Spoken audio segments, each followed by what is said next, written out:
Baik, kita mulai. Bismillahirrahmanirrahim. Assalamualaikum warahmatullahi wabarakatuh.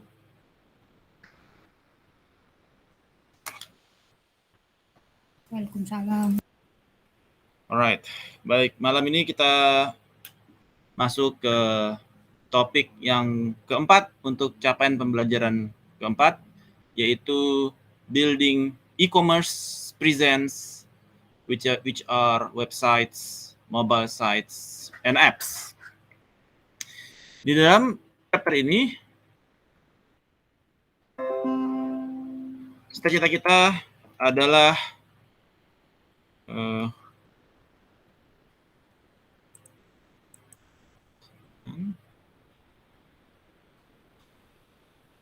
cita-cita kita adalah untuk memahami mengenai steps yang kita perlu ketahui untuk mendevelop e-commerce presence, kemudian explain proses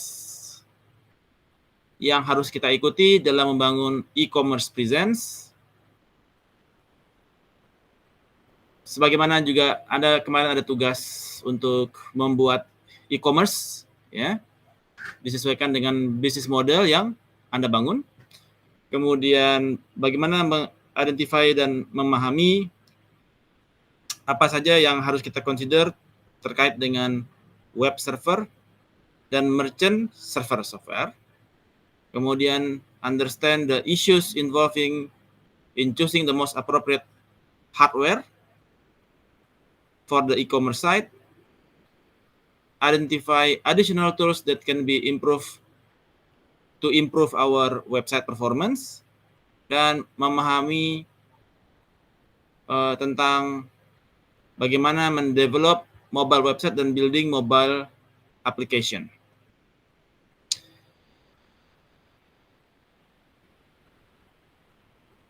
So, kita ambil kasus yaitu Walmart website redesign. Dia going upscale in its fight to compete dengan Amazon. Jadi Walmart, why is Walmart considered an underdog in the e-commerce arena? Jadi kita lihat bahwasanya di Amazon ini dia sistemnya itu dia stocking terhadap semua barang ada di Amazon. Jadi seperti dengan Alibaba, di mana di Amazon itu barang itu semua ada di Amazon di Amerika. Mereka punya stockyard yang sangat luas, di mana para seller itu dia harus jaga stok inventory dia di gudangnya dia di Amazon. Kemudian ketika ada order, maka Amazon akan kirimkan ke seluruh dunia, ya, do the sales dan delivery. So Walmart dia sebagai underdog di dalam e-commerce arena karena skopnya dia di bawah Amazon. Di mana di Amazon ini misalkan SKU-nya dia, shopkeeper units-nya dia misalkan ada 100.000 barang, di Walmart dia relatif lebih kecil, ya, 20.000 atau 30.000. So what was Walmart objective in redesigning its website? Jadi dia ingin meredesign, mempermudah atau mengadopsi apa yang telah dilakukan oleh Amazon, di mana Walmart di mana stoknya barang semua ada di Walmart. Walmart itu ada banyak tempat, ada Walmart di Amerika, di Pennsylvania, terus ada di Kansas, segala macam. Stoknya ini ada di banyak tempat. Jadi mereka ingin terhubung antara seluruh mereka punya merchant agar stoknya dia dilihat secara global. Dan kemudian ketika ada online order, maka dia bisa mencari lokasi mana yang terdekat. Lokasi mana yang terdekat, misalkan ada order di Kansas, maka yang akan mengirim adalah Walmart Kansas. Kemudian ada yang dari Virginia, maka yang akan mengirim barang dari Virginia untuk mempermurah biaya dari Walmart mengirim ke lokasi yang dituju. Dan how does Walmart website differ from Amazon? Jadi di dalam Walmart website dia memiliki fitur yang mempermudah, yaitu berdasarkan kategori produk, kemudian kategori produk, subkategori produk, ya, dan variansnya dia. Jadi dia mempermudah kita dalam menentukan kategorinya. Secara kategori kita ada di mana, apa kategori kita? Apakah kita untuk susu, milk gitu ya, atau pecah belah, atau otomotif, ya, untuk perlengkapan otomotif dan sebagainya. Ada kategori di sana, kemudian di bawahnya ke subkategori dan ke varians dari masing-masing itu untuk mempermudah para yang user ingin belanja di Walmart. So Walmart is redesigning its website to upscale its fight with the Amazon. So di dalam kondisi saat ini memang perlu update terhadap kita punya point of contact. Apalagi di dalam masa COVID-19 seperti saat ini, di mana point of contact, ya, karena the point of contact dari Walmart dan Amazon is in the website, ya, in the website. So karena dengan kondisi COVID, online is more preferable compare dengan offline. Ya, kayak sekarang Transmart, orang juga sedikit yang belanja ke Transmart karena orang lebih cenderung belanjanya online. Alright. So, di dalam membangun your e-commerce presence, kemarin Anda sudah memiliki bisnis model, ya. Anda sudah ada bisnis modelnya. Apa aja kemarin poin yang dibahas di bisnis model? Pertama apa? Segmentasi. Ya, yang kedua apa? Target market. Terus yang ketiga apa kemarin? Bisnis model yang sudah Anda kerjakan? Masih ingat? Halo? Poin-poin yang di bisnis modelnya, Pak. Iya. Oh, ada key resource. Ya, key resource. Value proposition. Oke, value proposition. Cost structure. Construction, revenue stream, Pak.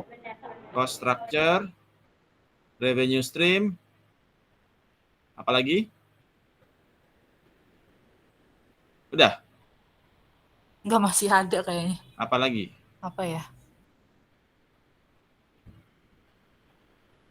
Udah lupa semua ya? Key partners.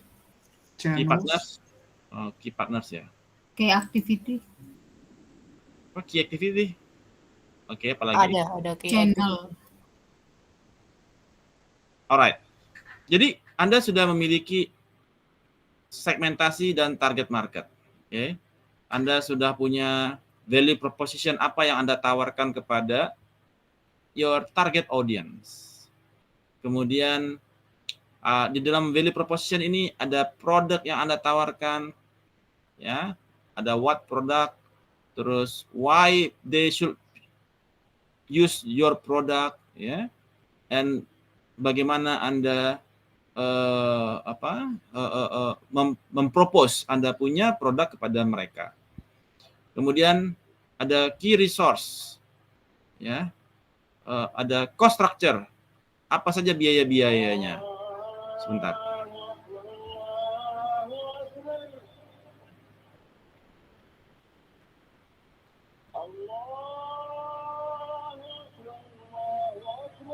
Oke. Oke, revenue stream. Ya. Revenue stream Anda dari mana? Key activities Anda apa aja ya yang Anda perlukan? Bikin websitenya, bikin apanya, segala macam, partnership-nya dan lain sebagainya. So, this is your business model. Nah, so di dalam membangun e-commerce presence, apa yang pertama adalah apa yang harus dipikirkan adalah mission statement Anda apa? Apa yang menjadi mission statement, yaitu apa yang menjadi cita-cita Anda, ya. Terus siapa yang menjadi target audience Anda? Your target audience will determine your presence. Your mission statement will determine your presence. Misalkan kalau target audience Anda adalah untuk anak-anak kecil, misalkan produk Anda adalah bimbingan untuk bimbingan TK misalkan, atau TK lah ya, Anda TK ada bimbingan anak buat bermain gitu ya. Jadi presence-nya juga beda. Beda lagi kalau Anda target audience-nya adalah orang dewasa, presence-nya juga beda. Ya, ada anak, ada dewasa, ada orang tua. Ya, siapa yang menjadi target Anda? Your target will determine how the e-commerce present. Intended market space, ya. So the intended market space juga will determine kepada your presence. Kemudian strategic analysis. So this all will influence the presence of your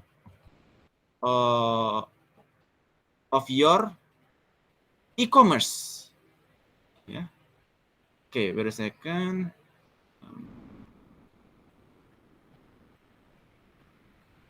Okay. So let's say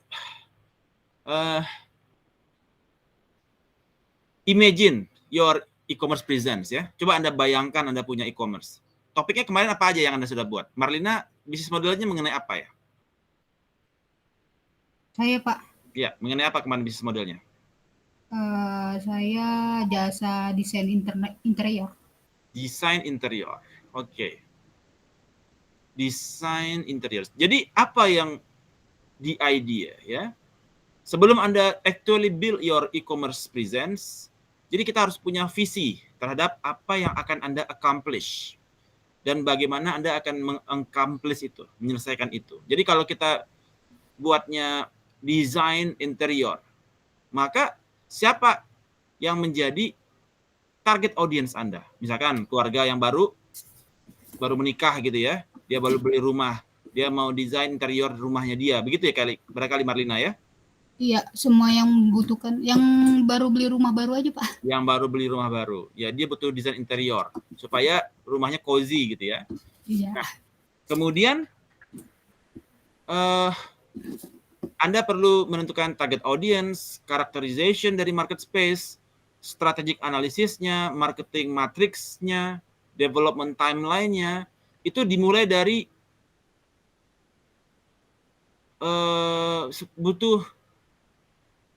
butuh sebuah mimpi ya terhadap suatu mimpi dari Anda yang mana itu untuk bisa itu menjadi possible ya. Dan kita akan juga butuh waktu dan budget. Jadi ada plan, ada butuh rencana, butuh waktu dan butuh budget untuk membangun visi Anda tersebut ya. So where is the money? Ya. Jadi ketika Anda membuat bisnis model, Anda sudah tahu where is the money. Anda duitnya dari mana? Dari biaya jasa Anda, begitu ya? Ya, Pak. Jasa Anda di dalam membuat desain interior tersebut. Iya. Nah, so where is the money? Where is the target audience? The target audience-nya adalah keluarga muda, ya. Kemudian, so ini menjadi dasar Anda untuk membangun kepada mimpi Anda tersebut. terhadap your e-commerce present. Okay? Any questions? Alright. Kemudian the next question is, where is the money? Menurut bisnis model Anda, ya, uangnya dari mana? Marlina. Modal sendiri dulu, Pak. Where's the money itu maksudnya adalah di mana uangnya? Jadi Anda dapat uangnya dari dalam bentuk apa? Misalkan ketika Anda membuat bisnis modelnya itu Anda dari jasanya kan, servisnya ya. Iya, biasanya, Pak. Ada lagi revenue modelnya, ada lagi nggak dari vendor? Anda dapat komisi nggak dari vendor ketika pemilihan barang? Beli barang dari mereka? Ada kan? Lebih murah mungkin, Pak. Nah, Anda beli dari vendor lebih murah, ada untung lagi kan? Karena Iya. si customer dia bisa aja dia nggak beli langsung gitu barangnya kan, tapi dia lewat Anda. Misalkan lewat Anda harga 100, modal Anda misalkan 80. Anda dapat untung lagi kan? Iya, Pak. Jadi Anda harus tentukan ini uangnya mengalir dari poin mana aja nih. Where is the money? Ya, where is the money? Terus Ya. Misalkan dari S Hardware. Oke, Anda punya list harganya, tapi Anda jual ke klien, harganya tentu Anda lebihkan 10%, 20% misalkan. Karena ada ongkosnya, bawa orangnya, bawa barangnya lagi kan, dan lain sebagainya. Nah, dan jasa Anda sendiri untuk merakit, membangun, dan mendesain. iya. Kemudian, who and where is the target audience? Seperti apa demographics dari keluarga baru yang baru beli rumah KPR di daerah Kebayoran Baru, ya? Lifestyle-nya kayak gimana? Apakah mereka masih berkeluarga dan rencana mau punya anak berapa? Jadi ada dynamic lifestyle yang akan terjadi dengan mereka. Anda mendesain ini nggak cuma untuk mereka saat ini, tetapi ketika lifestyle-nya berubah, Anda juga harus siapkan itu kan? Ketika nanti dia punya anak, ruang anak seperti apa desainnya? Padahal dia belum ada anaknya kan gitu ya. Kemudian ketika dia nanti, kalau dia akan bekerja di rumah, ada ruangan bekerjanya kayak gimana? Kan nggak mesti dia, jadi Anda sudah persiapkan lifestyle ke depan kayak apa? Consumption pattern-nya dia kayak gimana? Ya.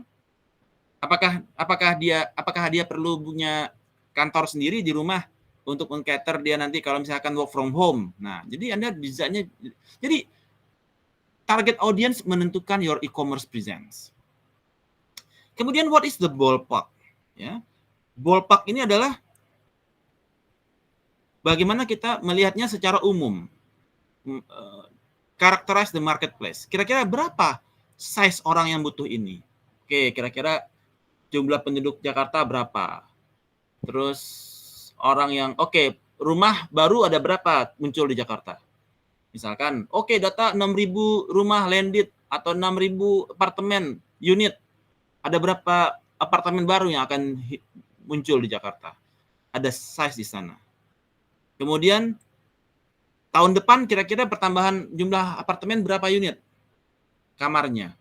Kemudian berapa kira-kira yang akan menjadi target market share Anda? Anda dari seluruh pembuatan apartemen baru, rumah baru, ya rumah second, ya pokoknya baru-baru gitu deh. Dia kan mau rubah semua, ya. Nah, itu kira-kira berapa populasinya? 10%, 20%. Nah, so that is the ballpark. Jadi Anda punya gambaran kira-kira berapa value your cash inflow dalam sebulan. Kira-kira kita masuk berapa nih sebulan? Given dengan kondisi size, growth, dan demographic itu. So far so good, kapish? Pronto, Pak. Oke. Kemudian, where is the content coming from? Ketika Anda membuat e-commerce presence, kan Anda harus buat konten di dalamnya. Kontennya datang dari mana? Apakah Anda download dari Google, Anda cemplungin ke sana, ya? Atau Anda, jadi gini, website itu seperti buku ya. Dia terdiri dari banyak pages yang memiliki konten yang bermacam-macam. Ada yang berupa teks, ada yang berupa graphics, ada yang berupa foto, ada yang berupa video, ya. Jadi ada konten itu ada teks, video, fotos, ya, dan lain-lain. Ya. Nah, itu dari mana? Ya. Karena ketika customer ingin mencari mengenai produk, maka search engine itu akan crawling terhadap konten Anda, teks Anda, ya, foto Anda, video Anda. Oh, ini ada fotonya bagus nih desainnya, dia klik masuk ke website Anda. Oh, ini ada videonya keren nih, dia klik masuk ke website Anda. Oh, ada kata-kata terkait desain interior murah di Jakarta Selatan nih. Itu dia langsung klik di Google Search Engine, langsung masuk ke tempat Anda. Ya. So, this content is what search engine catalog yang akan mereka crawl ketika mereka masuk ke internet. Maka konten ini akan menjadi alasan kenapa your customer akan mengunjungi Anda punya website. Ya. Oke. Kemudian SWOT analysis. Di dalam SWOT analysis ini menunjukkan terhadap firm strength, ya. Apa menjadi strengths-nya, ada yang weakness-nya, threat-nya, apa yang menjadi opportunities. Ya. Contohnya. Jadi kalau dia di SWOT itu ada strength, weakness, opportunity, threat. Apa yang menjadi strengths dari website e-commerce Anda, Marlina? Misalkan dia strengths-nya dia barang berkualitas, high quality product, ya, harga murah, ya kan? Dan Iya, Pak. jasanya murah. Berapa jasanya murah? Hitungannya jasanya gimana tuh, Marlina? Jasa desainnya Iya. Per meter atau bagaimana? per meter, Pak. Nah, berapa per meternya? Antara 1,2 sampai 1,5. 1,2 sampai 1,5. Itu 1,2 udah juta lumayan.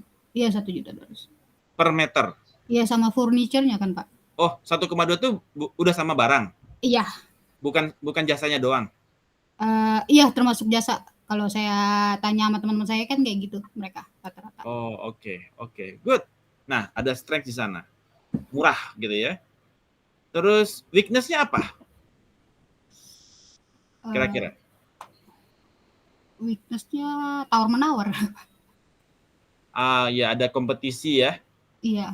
Kemudian si pelanggan juga dia punya kelemahan, keuangannya dia nggak cukup kan untuk Iya. bayar segitu kan, limited financial resource. Kemudian apakah Anda sebelumnya sudah pernah punya pengalaman berjualan secara online? Belum. Ini kan. Nah, kira-kira ada yang tertarik nggak gitu ya kalau jualan online gitu kan? Masih ragu-ragu kan? Iya, Pak. Kira-kira ada existing user base nggak Anda? Maksudnya yang udah rutin. Anda udah punya customer rutin belum? Kayak misalkan perkantoran di gedung ini udah rutin dengan Anda semua nih. Anda sudah jadi vendor rekanan gitu ya. Udah ada belum kayak gitu? Ini berandai-andai atau apa, Pak? Ini kan cuma. Kenapa? Ini Weakness, faktanya, Pak. weakness. Oh, Anda sudah punya existing ini belum? Existing customer yang rutin belum? Gedung apa yang menjadi rekanan Anda belum? Belum ya? belum. Nah, itu kan Bicaranya masih rumah sih, Pak. Oke. Kan artinya belum ada yang reguler kan? Ada weakness Iya. di situ. Anda sudah punya pengalaman bikin website belum? Belum, Pak. Nah, itu juga weakness kan? Iya. Nah, kemudian threat. Apa kira-kira threat-nya dari website Anda ini? E-commerce Anda ini? Threat-nya Bisa saja nanti Bu Evi, kalau Bu Evi, wah bagus nih punya Bu Marlina, gue copy gitu kan. Dia bisa ngopi Anda punya website kan? Oh, Dia bisa bisa kayak gitu, Pak? bisa. Dia tinggal save as codingnya semua yang di website itu. Dia bikin baru, di codingnya itu dia pindahkan, kemudian dia ganti nama. Jadi dari Marlina Veronica menjadi Evi Puri Amalia, dia bisa rubah. Nanti dia tinggal hosting, Oh. tinggal ganti-ganti warna, udah jadi. Jadi Anda capek bikin, Bu Evi tinggal copy codingnya, terus dia tinggal publish sendiri, tinggal rubah-rubah. Kalau kayak gitu solusinya gimana, Pak? Ya, solusinya Anda harus lindungi Anda punya coding. Nah, nggak bisa dibuka gitu ya. Kalau dia bisa terabas, dia bisa hack, dia bisa dapetin codingnya, bahkan data-data siapa aja yang datang berkunjung dia bisa lihat. Jadi ada threat di sana ya. Oke. Opportunity-nya kayak apa tuh kira-kira Marlina? Opportunity-nya Apa opportunity-nya di sini? Marketnya luas kan? iya, Banyak potensial customer kan? iya. Banyak potensial customer yang bisa Anda develop bisnisnya. Nah, ini menjadi SWOT analysis. SWOT analysis di dalam Anda membangun your e-commerce presence. Kemudian Anda develop your e-commerce presence map. Ya. Develop your e-commerce presence map. Jadi seperti apa itu? Nah, ini kayaknya kita satu-satu di sini ya. Oh, ini strengths ya. Strength, weakness, opportunity, dan threats yang tadi kita bahas ya. Kita mulai dari current site dan do not has address Anda punya unique approach ya, better personalization, terus superior social strategy. Weakness-nya tadi Anda, ini juga ada nih. Si customer kita itu limited financial resource ya. Opportunity-nya adalah large market, besar sekali market Anda. Threat bisa saja di-copy nih oleh Bu Evi kan. Bu Evi dia copy cara Anda gitu ya. Nah, ini dari sisi SWOT. Kemudian dari sisi e-commerce present maps. Jadi ada type of presence. Anda mau e-commerce-nya, Anda mau muncul, Anda mau melakukan e-commerce Anda itu dalam bentuk apa? Ada berupa website, ada berupa sosial media, ada buat Instagram. Oke. Bu Evi, bisnisnya apa Bu Evi? Saya kemarin aquascape, Pak.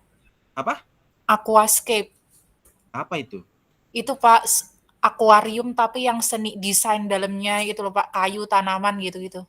Nah, Anda mau pakai website, sosial media, atau Anda kirim email blasting ke semua orang, atau Anda pakai offline media. Nah, ini juga ada type of presence. Anda tuh pakai website kan? Pakai website sama sosial media sih, lebih gencar ke desain, kualitas desainnya sama marketingnya sih, Pak. Yes. Nah, di dalam website itu platformnya itu bisa kita pakai tradisional, mobile ataupun tablet. Tradisional ini maksudnya kayak laptop, PC gitu ya, mobile, handphone, dan tablet. Ya, di mana customer itu dia akan mencari Aquascape, Pak. Aquascape itu pakai search engine. Di Google dia search engine, display, activity Anda kurang lebih display untuk barang Anda di Anda punya web, kemudian atau di apps Anda, ya. Kemudian Anda bangun afiliasi, misalkan afiliasi Anda berafiliasi dengan Traveloka misalkan. Ya, Traveloka. Jadi setiap orang yang transaksi Traveloka bisa redeem untuk poinnya, dia bisa redeem untuk beli aquascape Anda gitu ya. Dia kan dapat poin. Nah, Anda bikin kerjasama dengan Traveloka. Atau sponsorship ya. Ada sponsorship untuk Anda event-event gitu ya yang Anda jadi sponsorship untuk memasarkan Anda punya produk. Kemudian bisa juga dengan sosial media. Ada Facebook, Twitter, Instagram, di mana di situ e-commerce Anda itu presence berupa conversation, diskusi Anda. Anda live Instagram, ya, live YouTube, Terus ada conversation di sana. Pertanyaan, jawab, tanya, jawab. Sehingga muncul engagement. Mereka yang tertarik pun akan sharing ke teman-temannya. Besok ada acara nih. Datang yuk. Besok ada live live diskusi dengan Ibu Evi Furi sebagai aquascape profesional gitu ya. Nah, jadi Anda juga bisa berikan advice di blogs Anda. So, ini menggunakan sosial media. Atau Anda juga bisa menggunakan e-commerce Anda itu Anda nggak pakai website, nggak pakai sosial media, tapi pakai email. Anda punya daftar email berapa? Tokopedia kemarin bocor berapa ya? Bocor data berapa? 75 juta pelanggan kan? Itu ada ada alamat emailnya nggak? Ada. Jadi Anda tinggal email blasting kepada 75 orang ini. Bapak Ibu yang terhormat, saya jualan ada produk aquascape nih. Nah, jadi nanti mereka kita kirim newsletter, updates ya, sehingga ujung-ujungnya akan tergenerate sales bagi Anda menggunakan email. Atau kita pakai offline. Ya, bukan digital ya, offline ada print, brosur, TV, radio yang cita-citanya untuk mengedukasi, mengeksposur dan branding kepada produk Anda. Any questions untuk e-commerce presence map? Bayang Bu Evi? Iya, Pak. Alright. Kemudian develop a timeline, ya, ada timeline di sana. Apa saja step-step yang dibutuhkan untuk mencapai itu? Maka akan diperlukan timeline, yaitu ya dari activity yang dibutuhkan itu when akan dikerjakan. Ada timelinenya dari titik A ke titik B sampai ini dia live production untuk Anda punya e-commerce presence. Ya. Jadi yang pertama Anda mulai desain untuk bisnis model dan revenue model. Kemudian Anda mulai development. Kemudian konten selesai dan kemudian hosting untuk dia bisa live. How much will this cost? Kalau simple website ya di Jakarta Indonesia sih kalau yang pakai hosting biasa 5 juta misalkan. Kalau small startup, kalau startup company yang dia lebih ini ya, lebih masif ya, bisa antara 25 juta sampai 50 juta. Kalau perusahaan besar yang dia kaitannya dengan banyak vendors dan lain sebagainya bisa sampai 100 juta sampai miliaran. So depend on your budgets ya. Kalau ada pertanyaan ntar shoot aja ya. Kemudian bagaimana membangun e-commerce site? Systematic approach apa yang diperlukan? So most important management challenge adalah pertama adalah membangun clear understanding of the business objective dan knowing how to choose the right technology. Ya. Business objective dan teknologi ini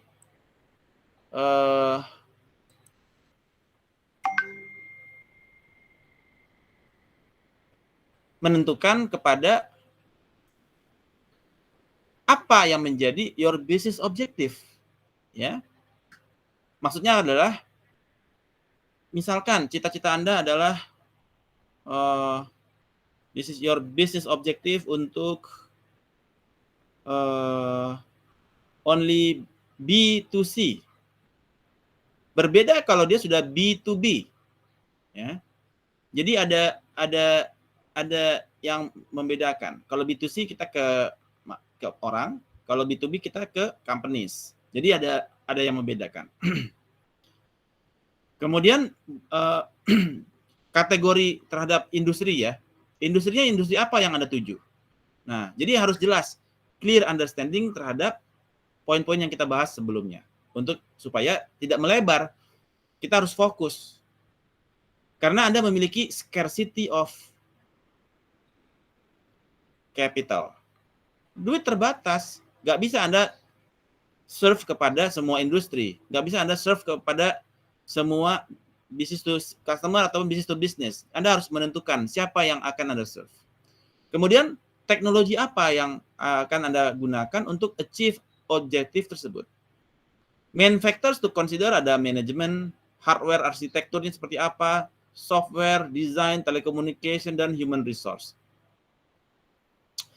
Apa maksudnya dari sisi manajemen? Ketika di sisi manajemen, maka apa yang menjadi objektif dari manajemen? Misalkan, oke, kita business to customer.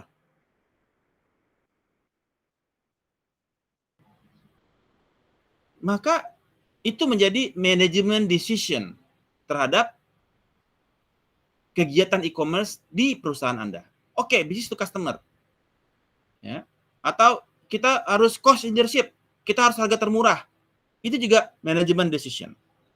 Atau kita harus differentiation, barang kita harus beda dengan orang lain.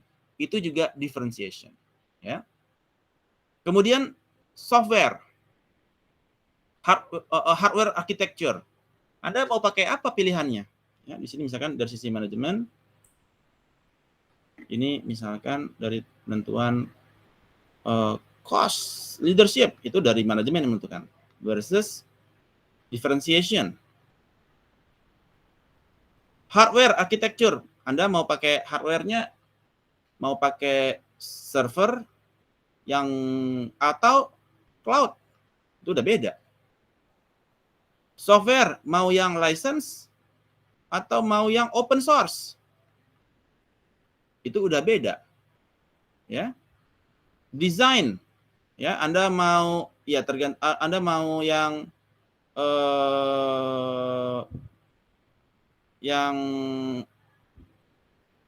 fancy atau yang simple, itu udah beda lagi. Telecommunications, ya, telecommunications, Anda mau telecommunications, ini kaitannya sama apa ya?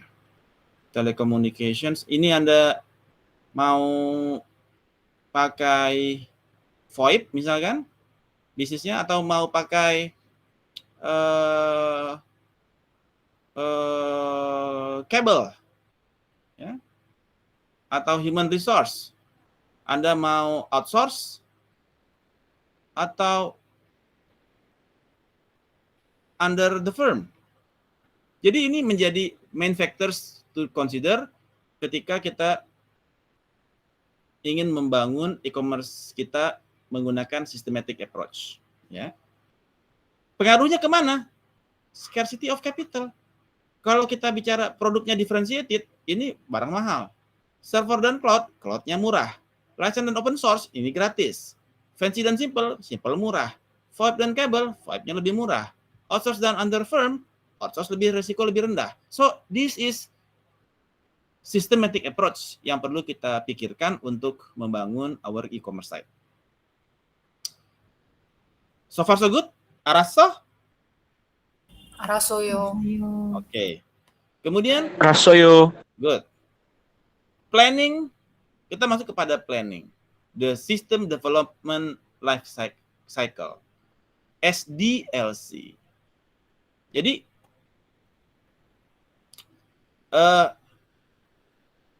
System Development Life Cycle itu merupakan metodologi untuk memahami bisnis objektif dari sudut pandang sistem dan desain sebagai appropriate solution. Ya. Jadi step kedua kita adalah membuat SDLC, System Development Life Cycle, di mana steps-nya itu ada 5 major steps yang digunakan, yaitu sistem analisis, sistem design, building the system, testing, dan implementation. Ya. Nah, di dalam sistem analysis and planning itu kita bertanya mengenai what do we want this e-commerce site to do for our business. Ini adalah pertanyaan di dalam sistem analysis or planning. Kita kira-kira ini e-commerce ini dia seperti apa kontribusinya dia kepada bisnis kita? Apa yang kita harapkan dari e-commerce site yang Anda buat ini? Ya. Yang kedua adalah sistem design. Bagaimana semua functionality will be delivered. Kemudian untuk building the system, bagaimana kita untuk actually build the site. Jangan cuma pikirnya gini ya, pikirnya begini, enggak. Tapi bagaimana betul-betul kita build the site. Kemudian testing, A/B testing atau split testing. Ya, jadi testing ini ada UAT test, ya segala macam, semua testing yang untuk memastikan bahwasanya website kita itu dia udah ready to kick and live. Dan implementation. Ketika semua proses dari 1 sampai 4 selesai, di operational life of a systemnya mulai dilaksanakan. Jadi bagaimana ini nanti diimplementasikan itu semua. Ini adalah yang disebut dengan SDLC, Systems Development Life Cycle. Oke. Ya.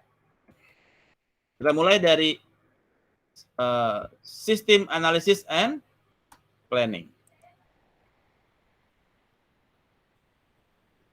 Jadi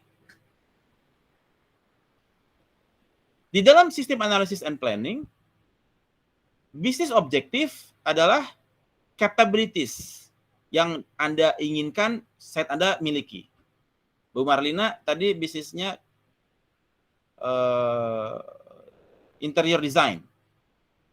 Kira-kira capability apa yang Anda inginkan dari Anda punya website itu, Bu Marlina? Bisa nggak itu orang ngelihat muter-muter gambar desainnya? 360 degrees, dibolak-dibolik gitu. Boleh nggak kayak gitu? Dari atas, dari samping, dari kanan, dari kiri, dilihat. Bisa, Pak. Iya, kan kita pengen ada capability yang kita inginkan, site kita itu miliki ya. Jadi dia, kayak begini nih ujungnya. Jadi gua kalau bikin desain, dia bisa lihat dari sebelah kiri, dia putar ke kanan, dia putar ke kiri, 360 degrees dia bisa gerak-gerakin. Nah, untuk bisa memungkinkan objektif itu tercapai, maka kita butuh sistem functionalities. Yaitu apa types of information system, IT system, IT capabilities yang bakal kita butuhkan agar gambar desainnya Bu Marlina itu bisa muter-muter. Kita bisa pakai tangan, kita muterin kiri, muter kanan, muter 330 derajat dan sebagainya. Itu sistem functionality itu perlu kita mulai pikir, apa itu yang diperlukan. Kemudian information requirement. Jadi information requirement itu adalah the information yang sistemnya harus information requirement. Jadi apa saja informasi atau elemen-elemen yang dibutuhkan oleh sistem dalam rangka agar bisnis objektifnya Bu Marlina, agar gambar desain interiornya bisa diputar-putar, itu bisa tercapai. Apa requirement-nya? Misalkan gambarnya dulu kan, terus jenis gambarnya jangan JPG nggak bisa diputar-putar kan, harus yang RTF misalkan. Jadi ada information requirement yang diperlukan. Oke. Nah,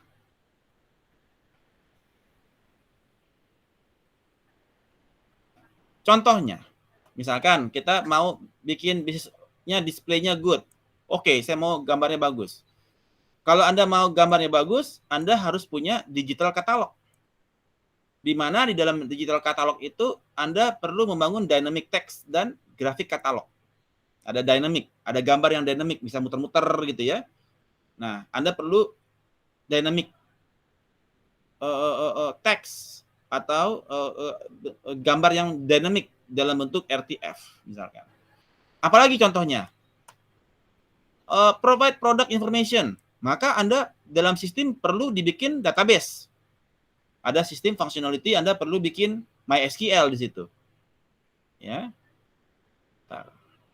Misalkan sistem functionality-nya ini kita perlu MySQL ditanam di kita punya website. Information requirement ada product description. Nah, ini adalah tabelnya ya. Ada product description, stocking numbers, inventory levels, ya. Kemudian apalagi yang mau objektifnya? Personalized customized product, personalization. Maka perlu on-site tracking. Nah, bagaimana supaya kita tahu ada on-site bagaimana kita pengen tahu on-site tracking? Misalkan Pak Andi, dia masuk ke websitenya Bu Marlina, terus dia klik ini, klik ini, klik ini, klik ini, klik ini, klik ini. Ya. Bagaimana Bu Marlina bisa dapetin customer on-site tracking? Dia harus accept cookies.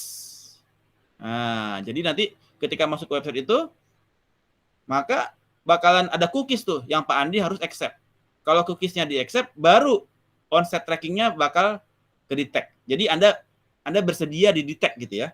Ada cookies yang bakal nge-detect Anda kemana-kemana aja. Jadi Anda accept dulu cookiesnya. Jadi kalau Anda masuk ke website tuh ya, sering nggak ada permintaan accept cookies? Sering nggak?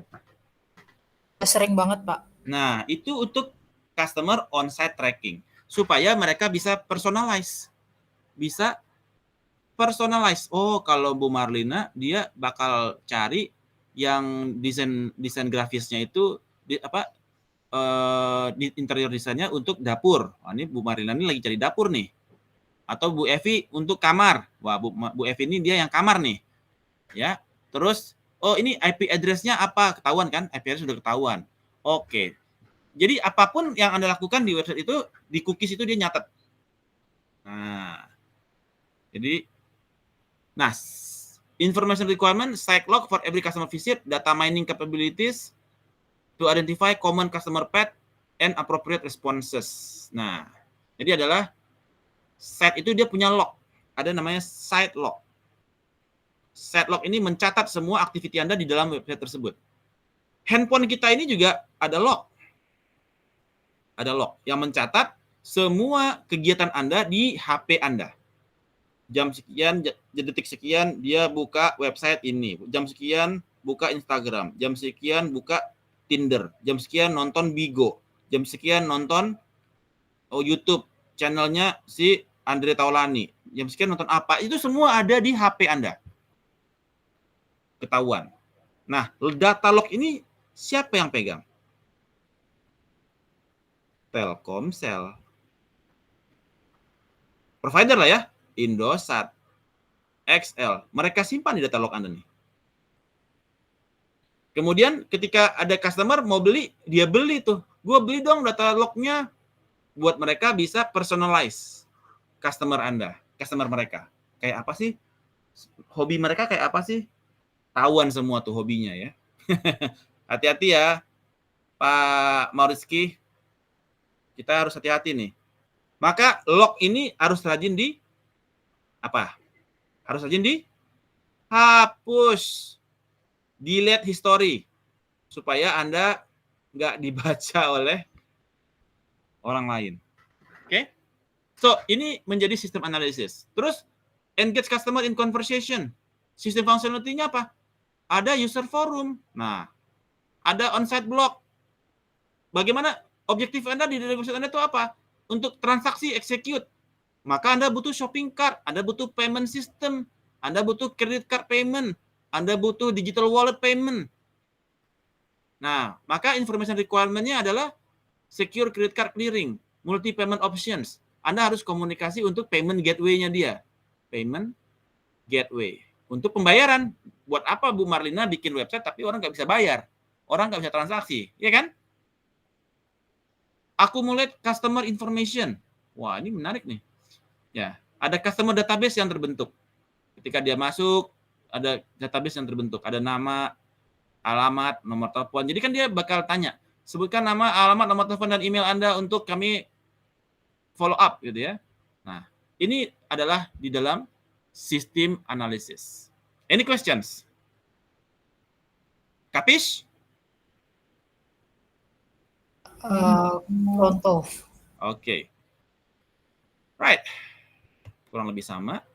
Berikutnya adalah sistem design, hardware and software platform. Jadi, sistem design itu merupakan deskripsi dari komponen utama di dalam sistem, ya, adalah komponen utama yang ada di dalam sistem. Nah, ada dua komponennya, yaitu logical design yang menjelaskan flow of information dari your e-commerce site di dalam e-commerce site Anda. Jadi flow of information, ada logical design, ya, yang harus diperform, ya, dan akan menghasilkan database yang akan digunakan menjadi backup prosedur dan menjadi kontrol di dalam sistem tersebut. Yang kedua adalah physical design yang menerjemahkan dari logical design menjadi physical components. Ya. So, jadi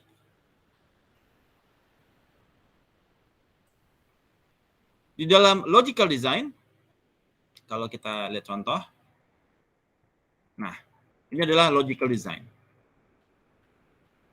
Jadi mulai dari website kita buat,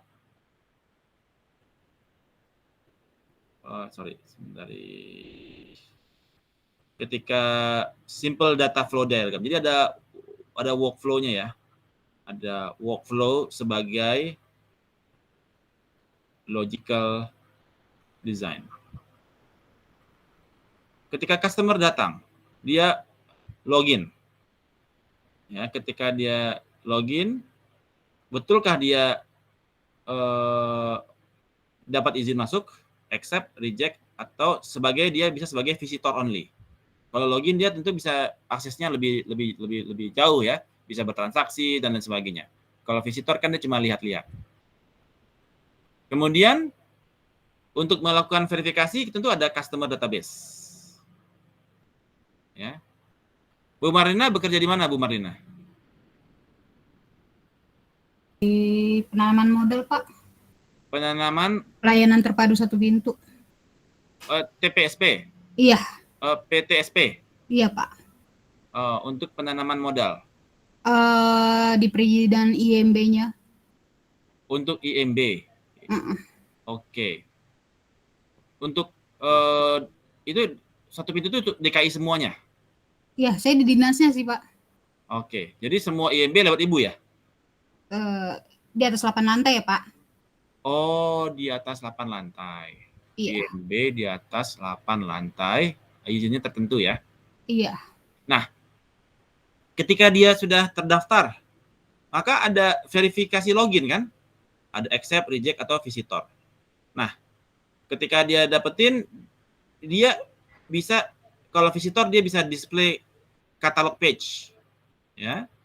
Display catalog page, kemudian baru dia bisa purchase produk. Ketika dia purchase produk, tentu ada, ketika dia display catalog page, tentu ada katalog database. Ini database lagi nih. Database lagi. Ini database customer, database katalog, dan database untuk order. Jadi ada MySQL di sini. MySQL data. Jadi kita bikin ada 3 database untuk customer, untuk katalog, dan untuk order. Nah, ketika orang datang, customer database yang udah menjadi customer, dia udah terdaftar kan? Oh, ini customer nih, customer baru. Untuk new customer. Atau ini adalah existing customer, kita bisa tahu. Kemudian, Katalog muncul. Oke, ada produk apa saja tuh yang menjadi layanan Anda. Ya, ada IMB, kemudian ada NPW apa TDP. TDP juga di Ibu, Bu. TPSP juga keluarin TDP ya. Ada Pak. Sekarang selama Covid ini orang katanya udah boleh ya untuk berusaha dari rumah ya. Jadi TDP tanda domisilinya di rumah itu udah boleh katanya sekarang. Belum? Udah Pak kayaknya. Kan selama ini kan nggak boleh kan? Harus yang lokasi kantornya harus jelas kan? Iya, Nah, lokasinya sesuai. kan sekarang lagi ada Covid nih. Orang udah males yang di kantor kan, orang pada moving ke rumah kan supaya ventilasinya bagus. Itu udah mulai diperbolehkan ya? Udah, iya Pak. Jadi sekarang kita bikin TDP nggak mesti harus yang lokasinya ruko gitu ya. Rumah pun bisa, alamat rumah pun bisa ya. Walaupun dia bukan alamat untuk tempat bekerja ya. Untuk bisnis ya. Boleh? Rumah masih belum, kayaknya masih pakai harus itu deh Pak, Gedung. alamat ruko. Kan Ruko atau sesuai gedung? harus zonasinya. Kan kalau rumah nggak boleh dipakai buat ini, usaha.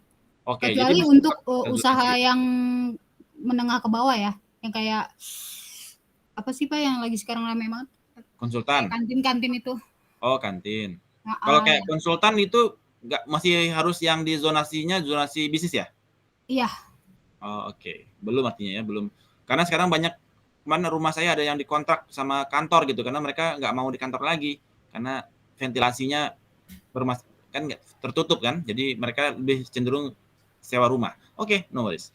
Nah, jadi ada order data, kemudian purchase product. Nah, ini adalah logikanya. Kemudian order masuk, ship the product, ya. Nah, ini menjadi logical design for a simple website. Jadi Anda harus mulai pikir, ya, nggak langsung serta-merta bikin, tapi juga harus bikin logiknya gimana nih, yang menjadi dasar bagi Anda buat website tersebut. Nah, physical design, di dalam physical design maka dia akan terkait dengan apa saja hardware yang dibutuhkan. Misalkan dari customer, oke, kan kita komunikasi menggunakan internet ya. Kemudian your firm website. Di belakangnya apa aja? Ada SQL-nya pakai Oracle SQL Database, ODBC, Oracle Database. Ada lagi server, ya, nggak di cloud. Ada pilihannya ada cloud. Ada online katalog. Ini juga your physical design. Ada server untuk mail. Anda mau pakai apa? Kirim email atau pakai SMTP-nya apa segala macam ya. Shopping chart. Kemudian e-commerce suite-nya pakai mana? IBM WebSphere misalkan. Oke. Nah, ini menjadi physical design. Ya. Di mana in a multi-tier architecture, a web server is linked to a middle tier layer that typically includes series of application server that perform specific tasks, as well to back-end layer of existing corporate system. Jadi back-end di dalam kita punya front-end, di sini adalah front-end-nya kita. Front-end. Di belakang front-end ini semua. Ya, yang menjadi back-end-nya adalah ada IBM WebSphere, Oracle, server, online katalog, Mer server, shopping chart, dan lain sebagainya. Nah, kemudian step berikutnya adalah in building the system, Anda juga harus berpikir, ini Anda mau in-house atau mau outsource. Ya. Kalau in-house, maka Anda harus punya tim yang memang mumpuni. Kalau outsource, ya Anda tinggal bayar. Ya. Nah, jadi kalau kita building sendiri, kita harus punya tim dengan diverse skill. Dan kemudian Anda juga harus hosting sendiri. Untuk bayar hostingnya, tinggal Anda bayar ke company-nya. Tapi kalau Anda dengan outsource, maka itu semua di-maintain oleh mereka. Ya. Dengan Anda bayar monthly fee kepada mereka. Choices in building and hosting. Ya. Jadi kalau in-house,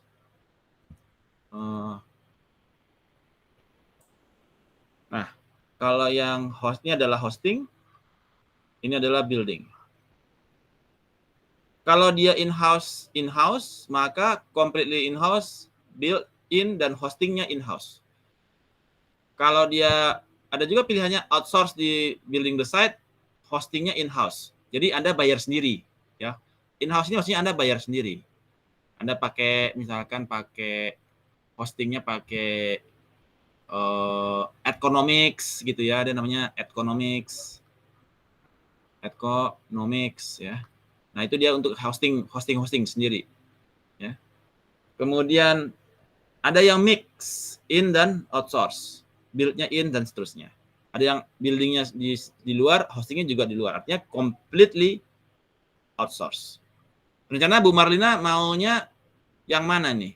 Yang building-nya yang semuanya in-house kah? Iya Pak, in-house. Karena kalau Anda pakai simple site, pakai set 1 2 3 itu kan udah gratisan kan? Kita bisa langsung publish ya. Iya. Nanti kalau Anda mau pindah ke .com baru Anda bayar. Kalau Anda mau pindah, jadi sekarang poinnya adalah jadi dulu Anda punya e-commerce. Kemudian kalau sudah cocok, udah bagus banget, baru nanti Anda bayar untuk dapatkan .com-nya. Oke. So, berikutnya adalah insights on business ya. Webly makes creating website easy. Jadi kita juga ada Webly, ada site 1 2 3. Anda pakai apa ya? Pak Andi pakai apa? Site 1 2 3 atau simple site atau pakai apa Andi? Saya dulu pernah build site pakai Weebly, Pak. Oke, ada Tapi Wix. dulu ya, Pak ya. Oke. Sekarang misalnya pakai apa nih? Yang sekarang udah pakai apa? Sekarang sudah saya abandon site saya. Independent site? Enggak, sudah saya enggak pakai lagi karena memang Bukan, maksudnya untuk project kita. Oh, untuk yang ini. Ya. Untuk Anda yang pakai project apa? ini. Ya, saya masih punya account di Weebly sih. Jadi rasanya saya mau continue pakai account saya di Weebly. Oke, pakai Weebly. Oke. Nah, kalau Zeva pakai apa? Zevanya pakai apa? Ya Pak, sorry Pak. Pakai apa rencananya? Bisnisnya Pak. Bukan. Gak ngikutin ya tadi ya pembicaraannya ya. Tahuan ya. Ikutin sih Pak, cuma tadi saya agak skip Pak. Oke. Anda pakai Webly, pakai set 1 2 3, simple set. Oh, saya kayaknya itu Pak. Kalau bisa sih WordPress Pak saya. Oh, WP ya. Oke. Nah, jadi banyak pilihan sekarang yang mana bisa kita create website easy. Jadi kita poinnya adalah create website dulu. Nanti baru kita bayar untuk ya dapatkan domain .com-nya. Kalau supaya lebih jive ya, daripada Anda bayar mahal tapi barang nggak jadi, mending Anda jadi dulu barangnya terus Anda bayar untuk hostingnya untuk pakai com. Kalau Anda pakai .simplesite, .site 1 2 3 itu masih gratis. Nah, next adalah testing the system. Di dalam SDLC ya, SDLC yang berikutnya yang keempat adalah SDLC itu adalah testing. Di dalam testing ini ada unit testing, ada system testing, acceptance testing, ya. Kemudian ada A/B testing. Ini semua dengan tujuan untuk memastikan bahwasanya sistem berjalan lancar.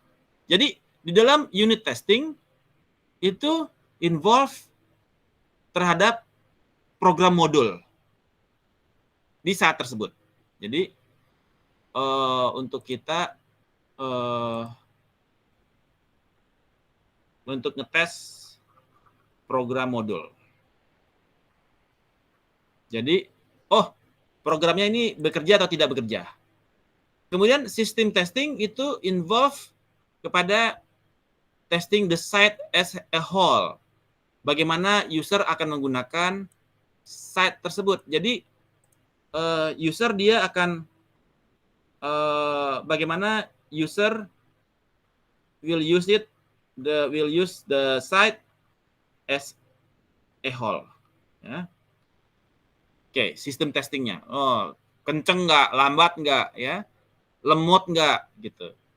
Kemudian acceptance testing itu apakah bisnis objektif kita tercapai dari yang website yang kita buat.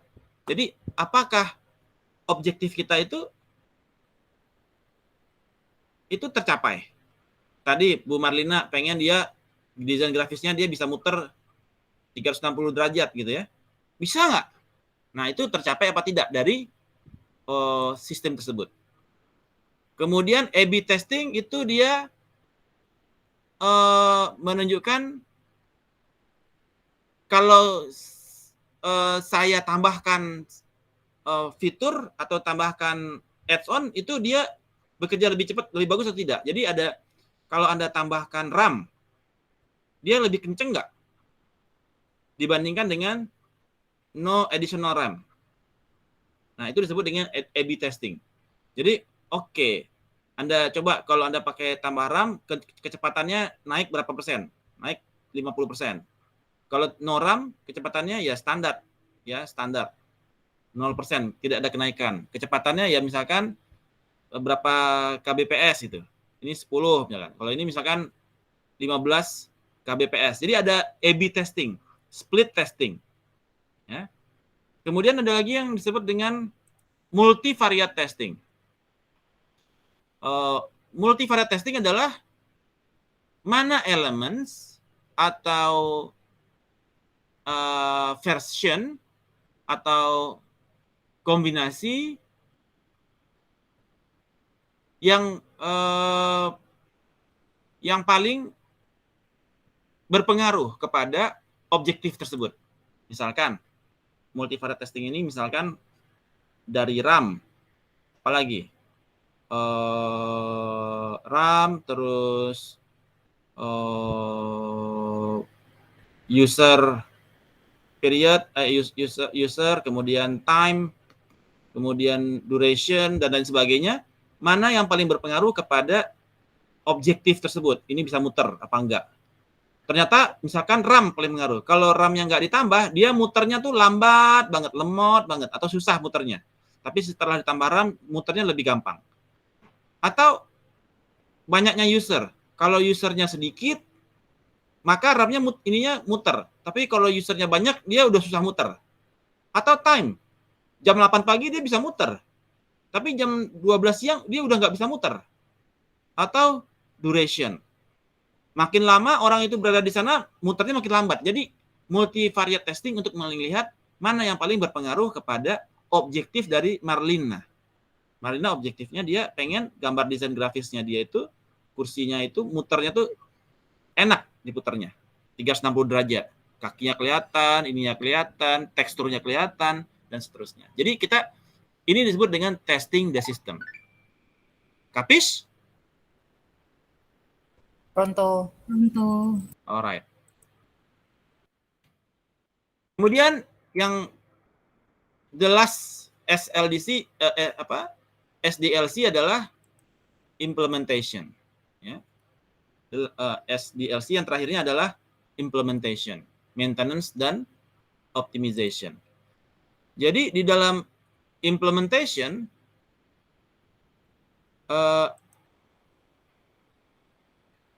kita melihat apakah sistemnya itu bisa breakdown. Apa yang menyebabkan sistemnya itu breakdown? Ya. Makanya kita perlu melakukan continuous checking, testing, dan repair. Ya. Jadi kita kira-kira apa nih yang menyebabkan breakdown? Misalkan jumlah orang lebih dari 100 yang mengunjungin, dia breakdown. Hang. Ya. Terus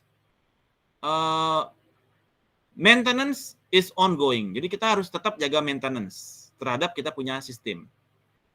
Di mana tentu akan ada biaya, maintenance cost. Ya. Kalau Anda misalkan in-house, ya Anda punya pegawai yang akan maintenance. Tapi kalau Anda outsource, biaya maintenance akan berbeda. Jadi maka Anda perlu pikirkan budget untuk maintenance. Dan kemudian juga benchmarking. Benchmarking adalah sebuah proses di mana set kita itu dibandingkan dengan kompetitor Anda dalam sisi speed, quality, maupun design. Ya. Anda ada benchmarking dengan kompetitor Anda. Jadi, ketika Anda benchmarking, ini kita bandingkan dengan kompetitor Anda. Speed-nya gimana di mereka? Desainnya bagaimana di mereka? Jadi ada benchmark. Sistem breakdown ini apa aja yang menyebabkan yang tadi kita lihat? Ternyata makin usernya makin banyak yang berapa? Jam berapa yang paling bahaya? Nah, ada maintenance, sehingga diperlukan maintenance agar tidak terjadi breakdown. Ya. Berapa biasanya per tahunnya berapa? Ya, so it happens. Nah, kemudian optimization. Jadi ini ada implementation dan maintenance. Kemudian bagaimana kita melakukan optimizations dari performance. Jadi ada segitiga di sini untuk optimization. Jadi ada dari sisi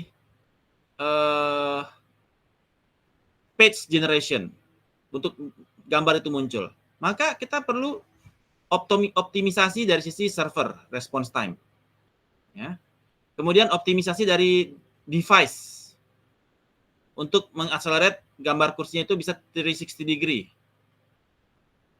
Ya. Kemudian resource allocation, RAM-nya gimana? Tambah apa kurang? Kemudian threshold, berapa minimum threshold-nya supaya ini bisa tercapai? Misalkan minimal 10 deh RAM-nya. Jadi kita tambah kurang berapa? Kurang 5 RAM lagi gitu ya. Dan monitoring site performance. Jadi site performance itu tetap ada dashboard-nya yang kita monitor. Oh, ini udah mulai lambat, ini udah mulai kenceng. Jadi kita melakukan optimisasi di dalam sisi page generation. Kemudian page delivery. Bagaimana kita membangun page delivery? Jadi optimisasi bagaimana konten kita, ya, kemudian konten delivery kita bagus, di mana kita bandwidth-nya harus dijaga. Kalau bandwidth kita udah penuh, maka kita udah nggak bisa deliver, udah kebak gitu ya. Kemudian page content,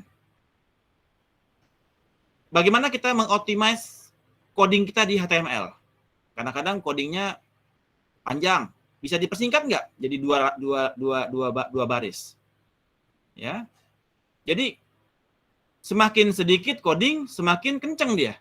Semakin banyak coding, dia semakin berat. Jadi bagaimana kita optimize codingnya? Oh, sebelumnya harus ada 10 row, jadi 2 row cukup. Ya udah, kita optimize codingnya untuk optimisasi.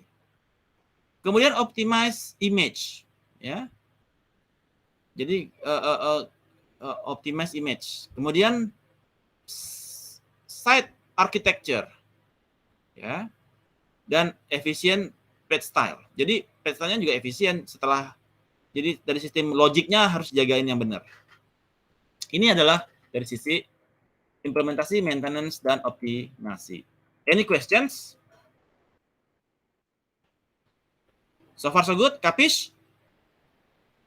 Pronto. Oke. Nah, ada beberapa alternatif untuk web development methodologies. Web development methodologies. Jadi, antara lain adalah prototyping, agile development, kemudian DevOps, kemudian component-based development, dan web service. Nah, di dalam prototyping, jadi prototyping itu kita bisa pakai Marvel ya, namanya itu Marvel. Jadi kita bisa bikin, sebelum kita buat websitenya, kita bikin dulu nih prototipenya pakai Marvel. Nah, nanti dari situ, dari Marvel baru kita desain benerannya kayak gimana, codingnya seperti apa gitu ya, agar tercapai bentuk yang prototipe yang diinginkan.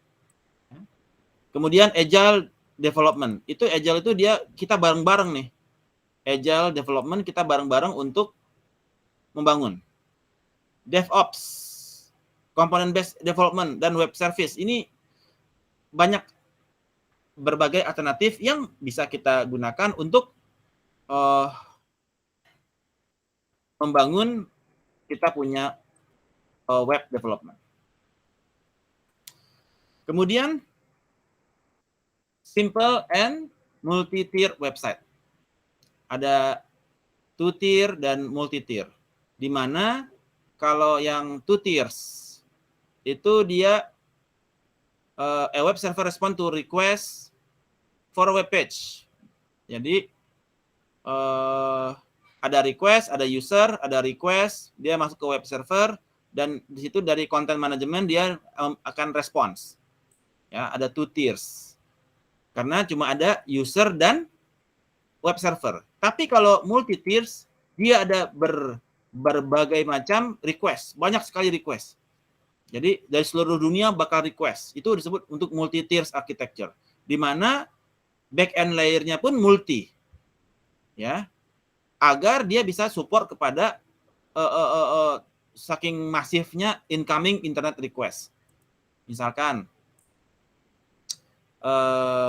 request dari incomingnya dari seluruh dunia nih, akses seluruh dunia. Kemudian multi-tier, maka kita ada terdiri dari banyak server. Ada server di Jakarta, server di Polandia, server di Amerika, database-nya di mana-mana. Ya. Kemudian yang maintenance juga macam-macam, ya. Kayak Walmart. Walmart ada yang di Kansas, ada yang di Oregon, ada yang di LA dan sebagainya ya. Nah, berbagai tempat. Dan back end-nya pun berbagai tempat. Ada yang MRP-nya untuk yang di Kansas, material requirement planning, enterprise sistemnya, HR sistemnya. Jadi back end layer-nya pun dia multi. Jadi ini disebut dengan multi-tier e-commerce site architecture, di mana terdapat bukan hanya two tier, hanya ada orang, web server, dan konten, tapi dia multi server, multi MRP, multi mail server, multi database yang bisa meng-cater seluruh organisasi di seluruh dunia. Itu disebut dengan multi-tier e-commerce site architecture. Contohnya seperti Walmart, Amazon, Alibaba, ya seperti itu. Alright. Kemudian web server software apa aja? Nah, web server software itu ada yang disebut namanya Apache. Jadi dia yang menjadi open source ya, open source untuk Apache. Dulu jadi ingat nih dulu nih, waktu saya masih develop websites, ngoding pakai HTML.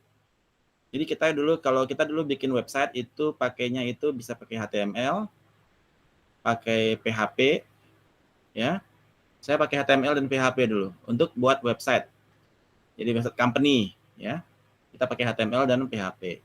Apache adalah web servernya. Jadi kita harus aktifkan Apache dulu, harus diaktifkan dulu Apache-nya agar HTML-nya itu bisa diakses.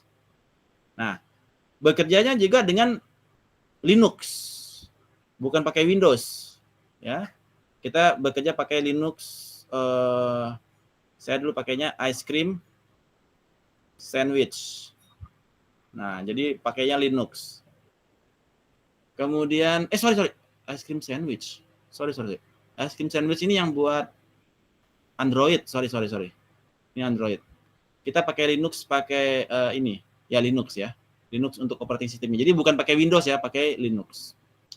Kemudian reliable, karena dia open source ya, open software community. Jadi semua orang bisa pakai gratis ya. Tambah lagi MySQL. Kemudian alternatif kedua adalah Microsoft Internet Information Server. Nah, saya dulu juga pakai ini. Ketika di salah satu bank, saya buat untuk business intelligence-nya menggunakan Microsoft Internet Information Server. Jadi koneksi dengan kita punya Microsoft SQL. Nah, jadi ini juga menjadi salah satu option menggunakan Microsoft Internet Information Server, tapi dia berbayar ya, license harus bayar. Windows based, easy to use, nggak perlu coding nggak ya? Nggak coding dia, nggak coding, no coding. Di sini no coding untuk servernya dia. Kemudian ini web server. Basic functionality, nah tadi kita bahas kan, basic functionality untuk supaya Marlina dia bisa untuk sistem functionality ya. Jadi sistem functionality untuk sistem apa yang mau kita kerjakan, maka dibutuhkan basic functionality untuk supaya sistem functionality-nya itu berjalan. Jadi ada macam-macam, ada HTTP request, file transfer protocol, search engine, data capture, set management tools. Ini sebagai basic functionality provided by the web server. Ini yang basic. Kalau yang tadi kayak Marlina dia harus putar sana putar sana itu ada bukan basic, ada additional functionality yang ditambahkan. Kemudian ada site management tools. Nah, site management tools adalah basic tools yang included di all web server, di mana dia bisa monitor customer purchase, yang bisa identify, verify the links or page apakah masih valid atau tidak valid. Nah, sekarang banyak di luar ada third party software untuk advanced management, di mana mereka membangun monitor customer purchase, ya, marketing campaign effectiveness, yang ada third party ya, kayak CRM. Ada macam-macam lah itu, third party yang mereka bisa keep track untuk kita punya website ya. Right. Kemudian dynamic page generation tools, di mana untuk tadi kita bicara untuk page generation, untuk optimization, maka ada banyak bagaimana agar konten yang store di database itu dia dapat muncul dengan seketika ketika dibutuhkan, nggak nunggu lama. Maka ada beberapa tools yang diperlukan, ada CGI, ASP, JSP, ODBC, JDBC. ODBC ini adalah Oracle Database untuk dia membaca data, dan JDBC dia untuk komunikasinya.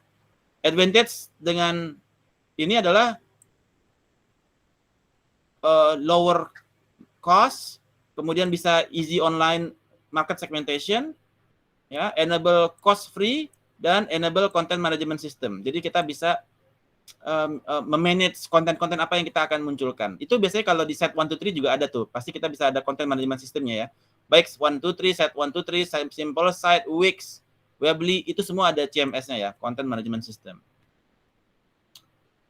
Ya, application server. Saya nggak mau menghabiskan waktu banyak untuk ini. Saya ingin nanti akan Anda supposedly Anda sudah baca juga, sudah baca juga ya. Jadi saya ingin lebih banyak sekarang, kita ada waktu kira-kira 30 menit. Saya ingin mendengarkan presentasi Anda untuk apa yang sudah Anda buat ya. Satu, sebelum saya akhiri, ada features yang annoy customer yang kita harus pikirkan. Pertama adalah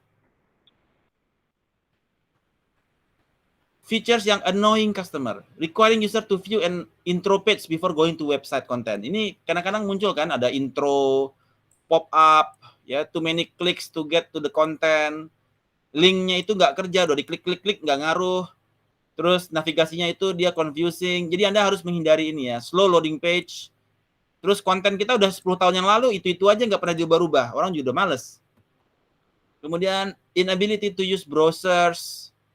Contact information udah nggak ada, atau dihubungin udah nomor udah nggak aktif gitu ya.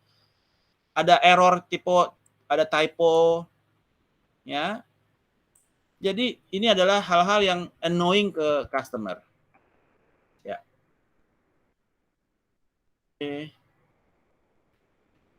Ini adalah tools sedikit 5 menit deh. Tools ada Ruby, Django. Nah, Django ini dia under Python ya.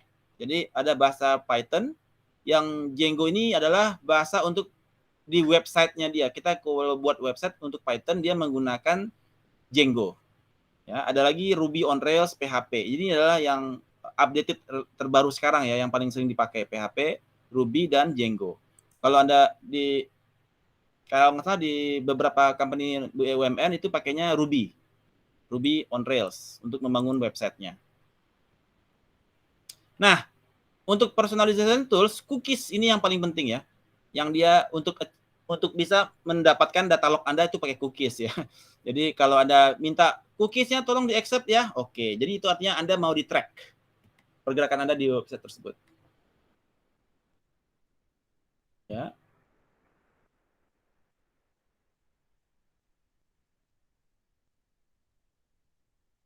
Right, so itu topik kita di malam ini. Sekarang saya ingin kita membahas kepada bisnis model yang sudah submit. Siapa yang sudah submit bisnis modelnya? Ada yang sudah submit, Bapak Ibu? Bu Marina udah submit? Bisnis model Pak. siapa yang sudah ya? Saya lupa. Saya pikir Bapak Farhan. Siapa yang mau maju dulu? Siapa yang mau share? Sini saya stop screen, stop the presenting. Saya stop recording dulu. Oke, siapa yang akan mengawal